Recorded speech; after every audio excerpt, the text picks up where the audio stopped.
For shedding light on the transformative role of communication and technology in our industry. We will be starting our next session, but before that, I would like to request all of you to have your seat.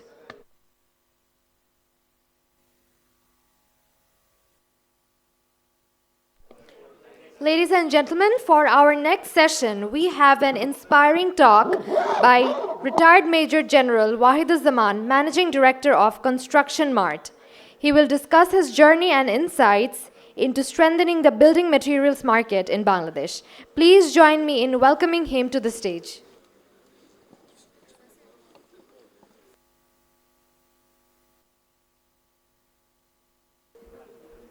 বিসমিল্লাহির রহমানির রহিম। আমাকে কি পিছন থেকে শোনা যায়? Thank you so much. সম্মানিত সুধী, আসসালামু আলাইকুম এবং শুভ সন্ধ্যা। প্রথমেই আমি ব্র্যান্ড প্র্যাকটিশনার্সদেরকে জানাচ্ছি অসংখ্য ধন্যবাদ আজকের এই সুন্দর আয়োজনের জন্য। একই সাথে কৃতজ্ঞতা জানাচ্ছি আমাকে কিছু বলার সুযোগ করে দেওয়ার জন্য।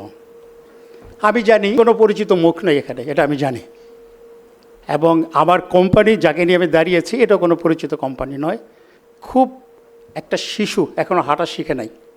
তো সুতরাং আমাকে বা আমার কোম্পানিকে কাউকে আপনারা খুব একটা চেনেন না, বাট ইনশাল্লাহ এটা বিশ্বাস করি আমাকে না মনে রাখলেও না চিনলেও আমার কোম্পানিকে আপনারা ইনশাল্লাহ চিনতে পারবেন কিছুদিনের মধ্যে। যেহেতু আমি বলেছি আমি কোনো পরিচিত ব্যক্তি নই, তাই একটুখানি নিজেকে ইন্ট্রোডিউস করে দিচ্ছি। বলা হয়েছে যা, আমি রিটায়ার্ড মেজর জেনারেল, আমার নাম মোহাম্মদ ওয়াহিদুজ্জামান, 2 বছরের রিটায়ার করেছি। এর পূর্বে আমি military institute of science and টেকনোলজিতে কমান্ড্যান্ট বা আপনারা যাকে ভিসি বলেন সে হিসাবে কর্মরত ছিলাম। আমি নিজে একজন ইঞ্জিনিয়ার, বাট সিভিল ইঞ্জিনিয়ার নই। আমি ট্রিপলিতে পড়াশোনা করেছি। প্রায় 37 বছর চাকরির শেষে রিটায়ারমেন্ট। তো আজকে এখানে দাঁড়িয়েছি আমার কিছু অভিজ্ঞতা শেয়ার করব, যার সাথে কনস্ট্রাকশন মেটেরিয়ালের সম্পর্ক ওতপ্রোতভাবে জড়িত, এবং একই সাথে আমার কোম্পানিও এর সাথে লিঙ্কড। তো সেইটাই হচ্ছে আমার উদ্দেশ্য। একটু অতীতে ফেরত যাই। আমার কমিশন 1987, তখন 1989। আমি একজন খুব জুনিয়র অফিসার, লেফটেন্যান্ট মানুষ। তো আমার অধিনায়ক, আমরা বলি কমান্ডিং অফিসার, আমাকে আদেশ করলেন, এই ওয়াহিদ তুমি একটা বাজেট তৈরি করো। স্যার কিসের বাজেট? একটা ট্রেনিং শেড তৈরি করা হবে, তুমি একটা বাজেট করে আমার কাছে নিয়ে আসো। তো ট্রেনিং শেড হচ্ছে বিশেষ কিছু নাম যা বলে, একটা শেড যেখানে ট্রেনিং হয়। নর্মালি আমাদের আর্মির ক্যান্টনমেন্টে আপনি যদি যান দেখবেন প্রায় কিছু টিন শেড মাঠের মধ্যে দেখা যায়, 20 থেকে 40 ফিট বা এই ধরনের একটা সাইজ হয়। এটা আপনার নিচে সিমেন্টেড, কোমর পর্যন্ত ব্রিক, আর তার উপরে আয়রন বারের উপরে সাধারণত টিন শেড হয়। তা আমি আর ভাবলাম ঠিক আছে, এটা এমন কি কাজ। আমি আমার জুনিয়র কমিশন অফিসার যে আছে তাকে বললাম, ওনার বললাম যে জান সাহেব আপনি একদম বাজেট তৈরি করে নিয়ে আসেন, আমি একটু সিও সাহেবের কাছে যাব। তো উনি 2 দিন সময় নিয়ে আমি একটা বাজেট নিয়ে আসলেন। তা আমি বাজেট নিয়ে স্যারের কাছে যখন গেলাম, তখন স্যার আমাকে একটা প্রশ্ন করা শুরু করলো এই টিন সম্বন্ধে, রড সম্বন্ধে, ইট বালু সিমেন্ট। তো উনি বুঝতে পারলেন এই বাচ্চু কিছু জানে না, এ ফাঁকি মেরেছে। তো বললেন যে তুমি বাজারে যাও, বাজারে যেয়ে তুমি প্রত্যেকটা জিনিস নিচে যাচাই করো, যাচাই করে এসে তারপরে তুমি আমাকে আবার বাজেট দাও। তো বাজারে যখন গেলাম, ছোট আমি তখন 20-22 বছর বয়স, তখন আমি বুঝতে পারলাম যে আসলে আমি তো কিছু জানি না, এবং তখন আমি একটা একটা করে জানার চেষ্টা করলাম। সেই প্রথম আমি বুঝলাম যে টিনের আবার কি 20 গজ, 22 গজ, 24 গজ এরকম বিভিন্ন আছে। 10 ইঞ্চি ইট সবসময় 10 ইঞ্চি সাইজে হয় না, এটা একটু কম বেশি হয়। এবং এরকম বিভিন্ন আইটেমগুলো, কনস্ট্রাকশন আইটেমগুলো সম্বন্ধে আমার একটা ধারণা তৈরি হলো। তো আমার টেকওয়ে ওইটা থেকে সেটা হচ্ছে যে কোনো কিছু একটা নির্মাণ করার পূর্বে সাইজ যত ছোটই হোক বা বড়ই হোক, তার কনস্ট্রাকশন মেটেরিয়াল সম্বন্ধে ভালো ধারণা থাকা উচিত। আচ্ছা, এখন একটু ফাস্ট ফরওয়ার্ড করি। 2020-22 আমি তখন এমআইএসটির কামারান্ড।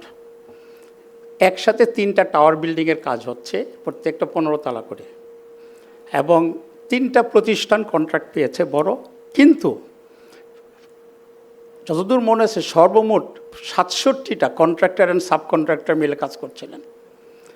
তো এগুলো সাধারণত ডিজাইন ডায়াগ্রাম অ্যাপ্রুভ করা থাকে আর হেডকোয়ার্টার থেকে, এটাও তাই ছিল। তা আমার যেটা দায়িত্ব ছিল কনস্ট্রাকশন ম্যাটেরিয়ালগুলোকে চুজ করা। তো এখানে যা হয়, প্রজেক্টের পিডি আছে, অনেক কন্ট্রাক্টর আছে, তারা কি করতো আমার কাছে 3টা 4টা 5টা স্যাম্পল নিয়ে আসতো, বলতে স্যার চয়েস করেন। এখন আমি বুঝি বা না বুঝি, জানি বা না জানি, আমাকে অনেকটা স্যার খাইতে হবে, আমাকে খাওয়াই দেওয়া হচ্ছে। আমি চেষ্টা করতাম সব সময়। একটু আগে আমাদের এখানে একজন আকিজ থেকে বললেন, একজন স্বনামধন্য বক্তা, যে তাদেরকে ইঞ্জিনিয়ারকে কিছু দিতে হয়, বিভিন্ন জায়গাতে এক ধরনের একটা ডিলিংস আছে। হয়তো আমার কাছে যারা নিয়ে আসতো তাদের কোনো সেই ধরনের আন্ডারস্ট্যান্ডিং ছিল কি না, বাট যেটা আমি ফিল করছিলাম যে আমি বুঝে না বুঝে অনেক কিছু ডিসিশন দিচ্ছি।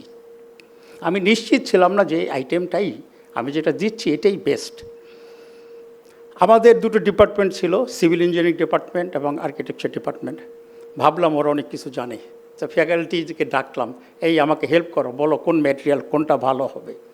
বাট কিছুক্ষণ পরে বুঝতে পারলাম, কয়েকদিন পরে, সরি, ওদের থেকে আমার কনস্ট্রাকশন ম্যাটেরিয়াল সম্বন্ধে আইডিয়াটা ভালো, মানে তারাও অতটা জানে না। এটা আপনারা যারা কনস্ট্রাকশন ম্যাটেরিয়াল নিয়ে কাজ করেন, তখন আমি আমার সিভিল ইঞ্জিনিয়ারিং ডিপার্টমেন্টের লবি এবং বারান্দাগুলো অনেক বড় বড়, সেখানে কনস্ট্রাকশন ম্যাটেরিয়াল ডিসপ্লে স্টেশন করে দিলাম। সব না, মেজর কনস্ট্রাকশন ম্যাটেরিয়াল যেগুলো আছে সেগুলো ওখানে টেকনিক্যাল স্পেসিফিকেশন সহ যেন স্টুডেন্টরা দেখতে পারে, বুঝতে পারে। আর্কিটেকচার ডিপার্টমেন্টে যারা কাজ করে খুব সুন্দর ডিজাইন করে, কিন্তু ওদের ম্যাটেরিয়াল সম্বন্ধে আইডিয়াটা খুব দুর্বল। আর আমি নিজের জন্য তখন চেষ্টা করলাম আপনার ইন্টারনেটের আশ্রয় নেওয়ার জন্য। চেষ্টা করলাম যে কোথাও থেকে আমি কনস্ট্রাকশন ম্যাটেরিয়াল সম্বন্ধে ভালো আইডিয়া পাই কি না। আমার যেটা অভিজ্ঞতা হলো, আপনারা যেন বড় বড় ব্র্যান্ড, আপনাদের নিজস্ব ওয়েবসাইট আছে, সেখানে গেলে কিছু আইডিয়া পাওয়া যায়, যে সত্য, কিন্তু ডিটেলস না। আরেকটা হচ্ছে আপনার কেউ তো দাম দেন না, প্রাইসটা আমার কোনো, আমি ওখান থেকে আইডিয়াটা পাই না। তখন আমি ফিল করছিলাম যে যদি এরকম একটা কনস্ট্রাকশন ম্যাটেরিয়ালের একটা সেন্ট্রালাইজ বা কোনো একটা ওয়েবসাইট থাকতো তাহলে খুব সুবিধা হতো। একটা শূন্যতা বোধ করছিলাম। নেক্সট আসি 2022 বসুন্ধরাতে আমাদের একটা ফ্যামিলি প্লট আছে ছোট্ট। আমার ভাই বোনরা বলল, তুমি ইঞ্জিনিয়ার মানুষ, তুমি তোমার কাছে কত ইঞ্জিনিয়ার, তুমি এই বিল্ডিংটা বানাই দাও আমাদেরকে। আমি শুরু করলাম কাজ, 24-এ শেষ হয়েছে। বাট এটা করতে যে আমি হারে হারে টের পেয়েছি দুটো জিনিস। প্রথমত, আমি যত ইঞ্জিনিয়ার বা যাই হই না কেন, ফাংশনাল লেভেলে কনস্ট্রাকশনের যে কারিগরি বিষয়গুলো, বেসিক যে নলেজগুলো থাকা উচিত, সেখানে আমার ভালো ঘাটতি রয়েছে, আমি জানি না, এটা সত্য। এবং দ্বিতীয়ত, একই জিনিস কনস্ট্রাকশন আইটেম আমাকে আবারও কন্ট্রাক্টর বা যারা আমার কাছে নিয়ে আসতেছে তাদের উপর ডিপেন্ডেন্ট হচ্ছে। আমি কোনো কনস্ট্রাকশনে বাংলাদেশে কোনো মার্কেট প্লেস নেই, এখানে কোনো কনস্ট্রাকশন মলও নেই বা হোম ডিপোর মতো কোনো কিছু বাংলাদেশে ওই জিনিসটা হয়ে আসে নাই। আবার খুব অসুবিধা হচ্ছিল, ঢাকা শহরে ইটস ভেরি ন্যাচারাল যে একটা আইটেম কিনতে গেলে এই ট্রাফিক যে একদিন শেষ। আর এটা যদি আপনার টাইলস হয় কিংবা স্যানিটারি ওয়্যার হয়, আপনাকে বারংবার যেতে হবে মার্কেটে, এবং ইট বিকামস এক্সট্রিমলি ডিফিকাল্ট। তখন আমি বারবার ফিল করছিলাম যে আসলে আমাদের একটা কনস্ট্রাকশন মার্কেট প্লেস যদি হতো, যেখানে আমি সব কিছু জানতে পারতাম, খুব সুবিধা হতো। আমরা যারা জলসিঁড়িতে প্লট পেয়েছি, আমাদের যারা বন্ধুবান্ধব সিনিয়র বা জুনিয়র আছে, আমাদের সবার মধ্যেই এই একটা ভয়েড আমরা ফিল করি যে আমি আসলে আমার কাছে কোনো রেডি রেকনাইটার নাই, এমন কোনো সোর্স নেই যেখানে গেলে আমি তথ্যগুলো পেতে পারি যেটা আমাকে আমার কাজের সুবিধা হবে। আমি কিনতে না পারি, কিন্তু আমার স্টাডিটা হবে। তো সুতরাং আমি এখানে যে দাঁড়িয়েছি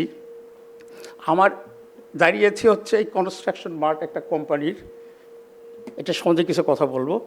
এটা জন্ম হয়েছে এই কারণে, এটা কোনো বিজনেস পার্সপেক্টিভ নিয়ে জন্ম হয়নি, এটা আমি ফিল করেছি। আমি এখানে দাঁড়িয়েছি একজন ক্রেতা হিসাবে আমি ফিল করতাম যে এই ভয়েডটা বাংলাদেশের মার্কেটে আছে, এবং তার কারণেই এই কনস্ট্রাকশন মার্টের জন্ম। এটা বেসিক্যালি একটা মার্কেট প্লেস যেখানে আপনার everything construction, and it is a bridge between buyers and sellers. এটার মডেলটা বিক্রয়.com-এর মতোই, কিন্তু specific, domain specific, exclusively with construction materials অথবা কনস্ট্রাকশন ওয়ার্ল্ড। এছাড়া এখানে অন্য কিছু নেই। এর মধ্যে আমাদের আপাতত আমরা 28টা ক্যাটাগরি ইনক্লুড করেছি, বাট উই আর ওপেন। আমরা জানি ধীরে ধীরে ধীরে ধীরে এটার আরও অনেকগুলো ক্যাটাগরি হবে।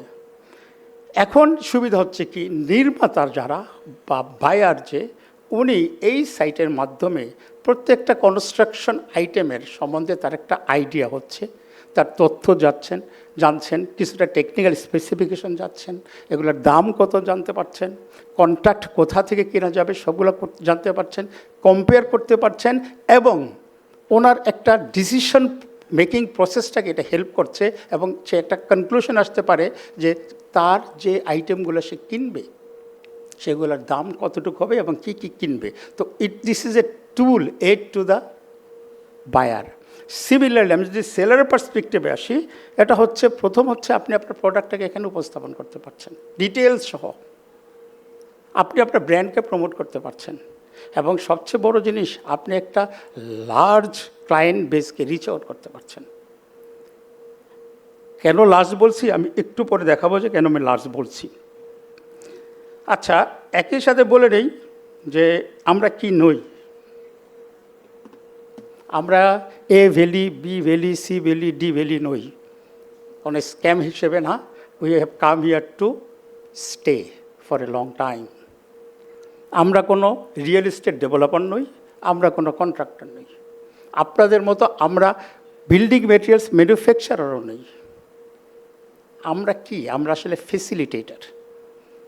We provide a platform, we are a bridge between you and the buyers.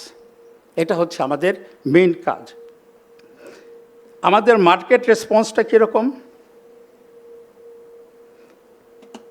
এটার সফটওয়্যারের কাজ শুরু করেছিলাম নভেম্বর 2023-এর দিকে টিম নিয়ে, টেকনিক্যাল আইটি টিমটা।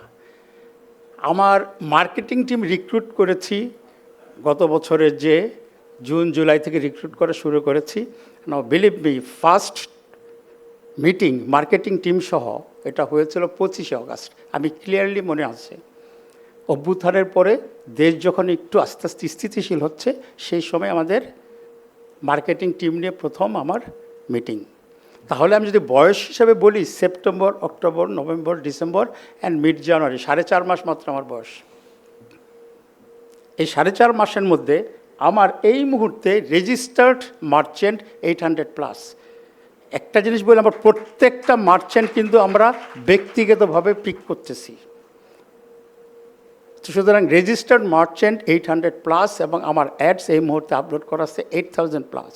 নর্মালি 1:10 এই হিসাবে আমরাকে চেষ্টা করে রাখার জন্য।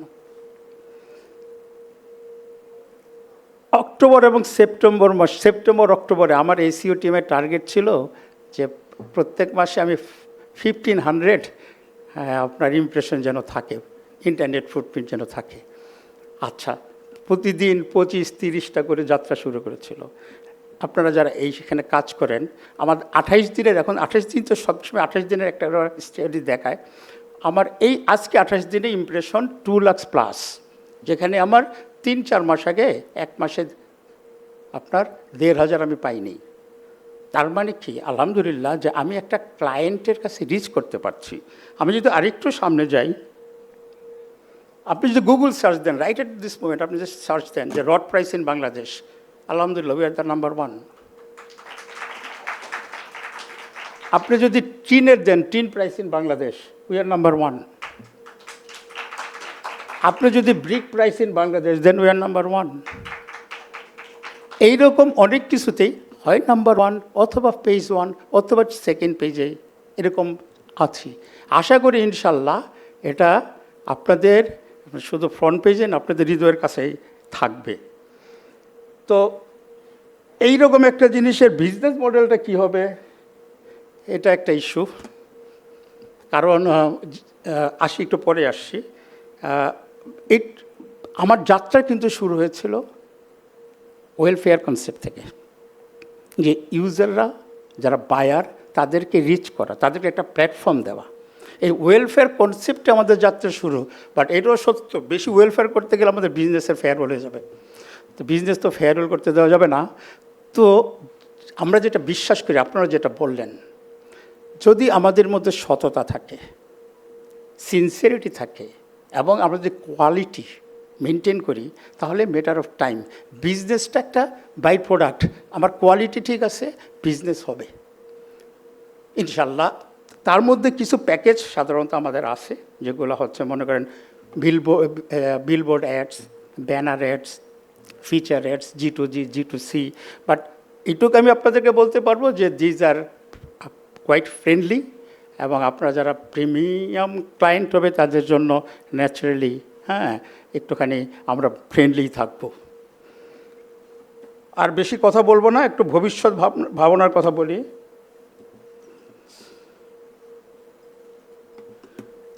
আমার হাতে একটা বই আছে, এটার নাম হচ্ছে an aid two construct residential building. An aid two construct residential building.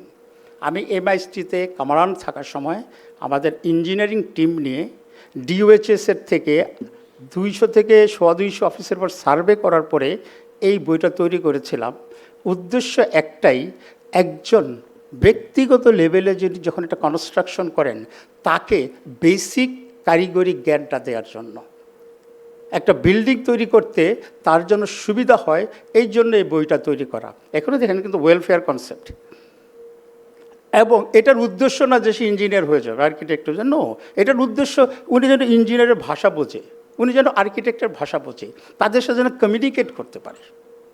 So fundamentally deep insight প্রত্যেকের ব্র্যান্ডের যেমন একটা ভ্যালু থাকে, আপনারা যেটা বলছিলেন, আমাদের ভ্যালু হচ্ছে কি আমরা ক্লায়েন্টকে ফেসিলিটেট করতে চাই সবচেয়ে বেশি, তাদেরকে ইজি করতে চাই, তাদের জন্য তাদেরকে এডুকেট করতে চাই। ভবিষ্যতে আমাদের এখানে ইনশাআল্লাহ আমরা অনেক কিছু আনবো যেখানে ক্লায়েন্ট এডুকেটেড হবে। তো তার সাথে যদি ধরে নেই যে হ্যাঁ, আমরা আগেও বলেছি, যদি অনেস্টলি ট্রাই করি, সে ইনশাল্লাহ এটা একটা ভালো ফুটপ্রিন্ট তৈরি করতে পারবে। যদি বলি আমাদের লক্ষ্যটা কি, আমাদের লক্ষ্যটা হচ্ছে এটা একটা কনস্ট্রাকশন নলেজ বা হাব তৈরি করা। সবার শেষের দিকে আসি। এটা সত্য, এটা একটা ভিন্নধর্মী উদ্যোগ। ইনফ্যাক্ট মার্কেটে যারা অনেক কিছু বোঝেন, আমাদেরটা শোনার পরে একটু ব্রু কুচকায়, চিন্তা করে বলে হ্যাঁ আইডিয়া ভালোই, বাট এটা বিজনেস কঠিন হবে এবং অনেক সময় লাগবে এটা রিটার্ন আসতে। হয়তো সত্য, ইট ইজ চ্যালেঞ্জিং, এটা সন্দেহ নাই। আর আমাদের যেটা কনসেপ্ট, যে উই আর এ ফেসিলিটেটার, যদি ক্রেতা আমাদের মাধ্যমে সুবিধা পান, যদি বিক্রেতা এটার মাধ্যমে উনিও সুবিধা পান, উনি যদি রিচ আউট করতে পারেন, তাহলে আমাদের বিশ্বাস যে আমাদেরকে আপনারা সঙ্গী বানাতে দ্বিধাবোধ করবেন না, এটা আমাদের প্রত্যাশা। আজকের অনুষ্ঠানের আপনাদের থিম হচ্ছে স্ট্রেংথেনিং বাংলাদেশ টুগেদার, আর আমি যদি বলি আমাদের থিম হচ্ছে স্ট্রেংথেনিং কনস্ট্রাকশন মার্কেট টুগেদার। সবাইকে অনেক ধন্যবাদ, ভালো থাকবেন, এবং আশা করি কনস্ট্রাকশন মার্ট নামটা ভুলবেন না ইনশাল্লাহ। Thank you so much. আসসালামু আলাইকুম।